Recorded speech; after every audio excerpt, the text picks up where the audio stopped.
Puso nino. Hindi ikaw ang sasagot siya. Puso ng Diyos. Amen! Ang Diyos! Pero may pangalan na sinabi sa ikaliligtas ng tao. Kanino? Sino? Anong pangalan? Puso nino ang dala mo dapat?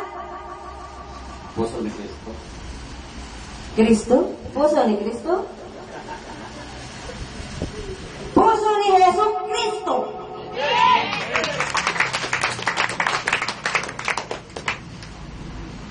Makinig kayo, sapagkat lahat ng nakikinig ay maliliwanagan.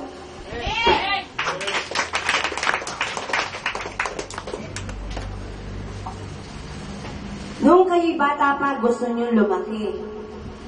Sapagkat gusto ninyong makarating kung saan-saan lugar. Nang wala kayong kasama.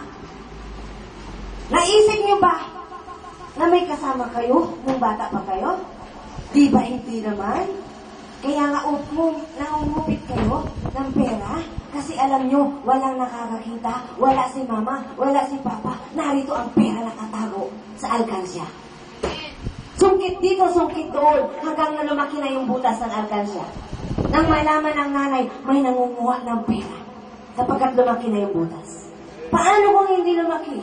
Yung pinagdadaanan ng barya, hindi malalaman. Malalaman pa rin, naubos na yung barya. Purihin ang Diyos. Makinig kayo.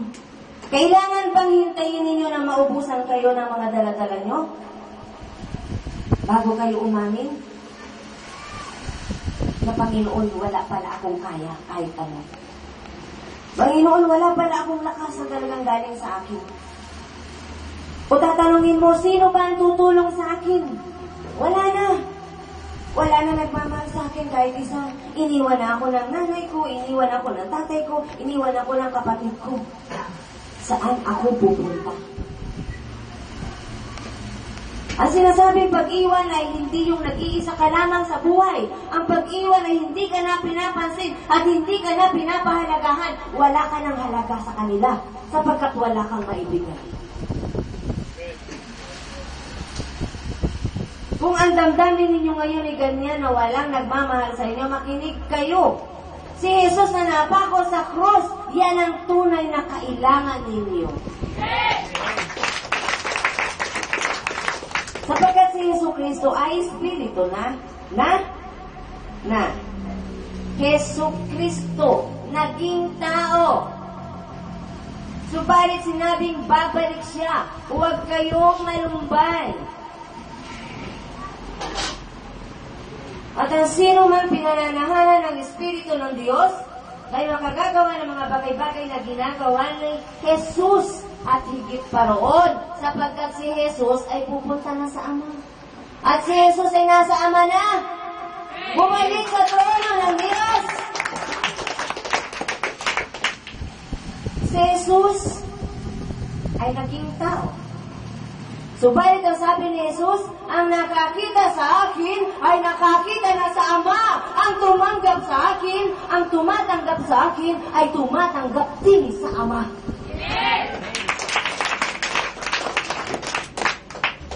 Kaming dalawa ay isa sa Kanya.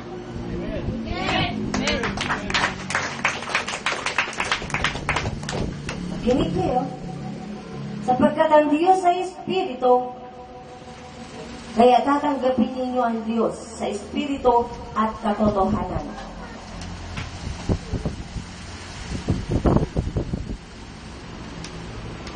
Buksan ninyo ang inyong isip at puso. Walang bagay na hawak ang tao na talagang siya ang gumawa nito, kung talagang galing sa Kanya. Lahat ng hawak ng tao at lahat ng kung ano ang meron ng tao ay iniabot ng Diyos yan. Amen. Amen. Pero, huwag kayong mamamali. Kung yung hawak mo ay galing sa masama, hindi galing sa Diyos yan. Galing sa kaaway ng Diyos yan.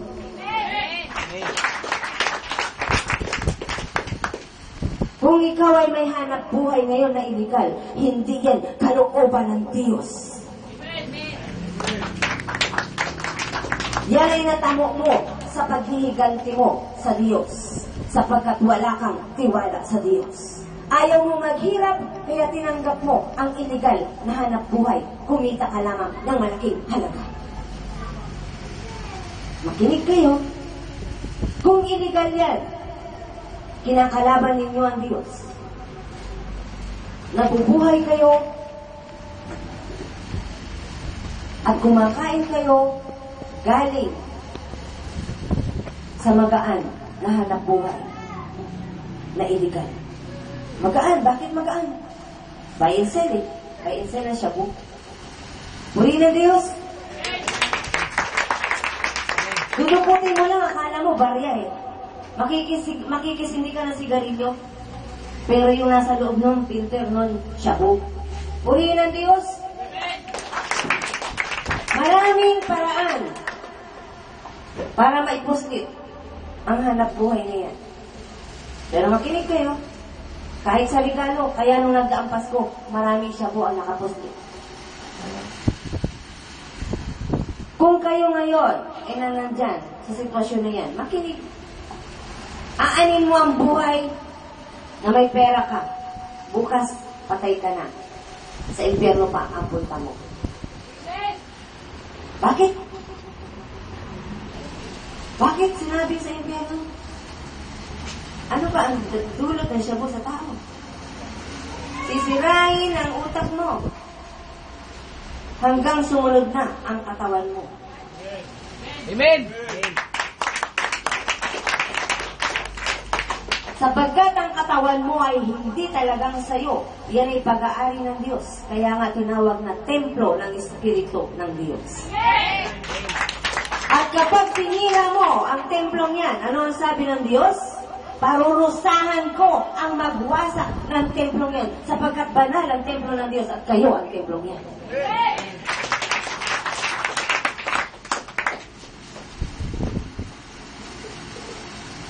May imposible ba sa Diyos? Kaya kung wala kayong trabaho, humingi kayo sa Diyos. Panginoon, pagpalain mo ako. Ang sabi mo ay, huwag kaming tatanggap ng iligal na gawain. Iligal na hanap buhay. Magtiwala kami sa iyo. Kaya Panginoon, ito ang samo ko. Pagpalain mo naman ako ng isang marangal na hanap buhay. Amen! Kung ang motibo mo ay makasunod sa kalooban ng Diyos, ibibigay sa iyo ng Diyos yan. Sapagkat ang sabi ng salita ng Diyos, ang sino mang nagmimiting makasunod sa kalooban ng Diyos, ipagkakaloob sa Kanya ang Kanyang minilithli.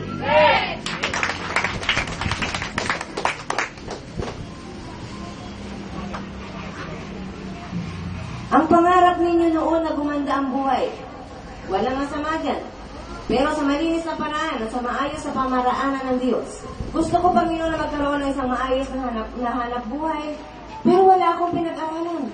Wala akong natapos. Grade 6 lang. Panginoon, bigyan mo ako ng hanap buhay na akma sa aking kaalaman. Kahit yung ay janitor lamang, malinis naman. Bigyan mo ako, Panginoon, para hindi ako gumawa ng masama. Sa palagay nyo, hindi ibibigay ng Diyos yan. Ibibigay yan ng Diyos. Subalit kung mananalangin kayo may pagtitiwala na ang inyong idinalangin sa Diyos ay ibibigay sa inyo ng Diyos. Kaya matuto kayo maghintay at magtiyaga. At sa pananalangin ay laging sabihin, Panginoon, salamat po sapagkat ibinigay mo na ang panalangin ko sa pangalan ni Jesus.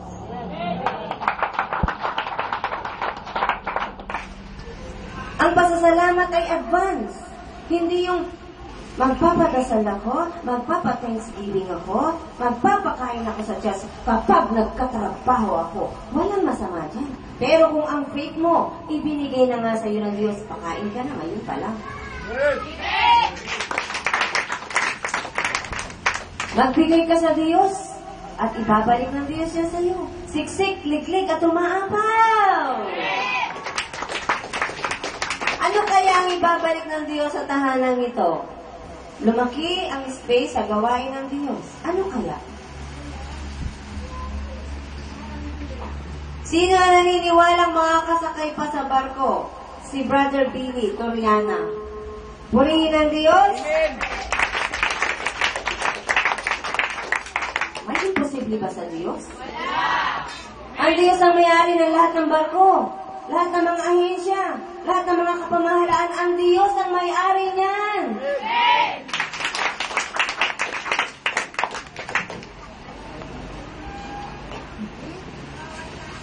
At kapag nangyari yan, magdiwang na kayo. Itong lugar na to, magiging tahanan talaga ng Diyos. Magiging alaala.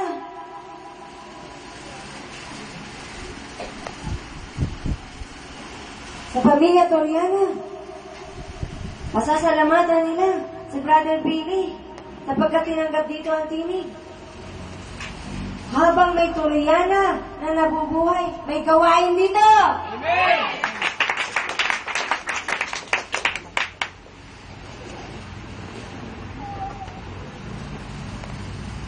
Yan ang dapat ninyong pagsikapan. Huwag niyong pakawalan. Ang pag-ibig ng Diyos sa tao, huwag niyong kalilimutan. At ang pag-ibig ng Diyos ay pinatunayan niya na si Jesus ay mapako sa krus.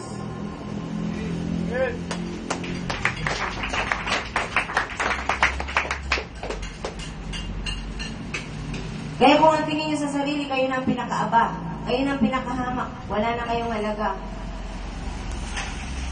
Sinasaktan ninyo ang Diyos. Ang tao na nagsasabing wala na siyang halaga, ay binabaliwala niya ang ginawa ni Jesus sa krus. Dapat malaman ninyo kung gaano kayo kahalaga sa paningin ng Diyos. Buhay ang ipinambayad sa inyo para kayo matubos sa kaaway ng Diyos.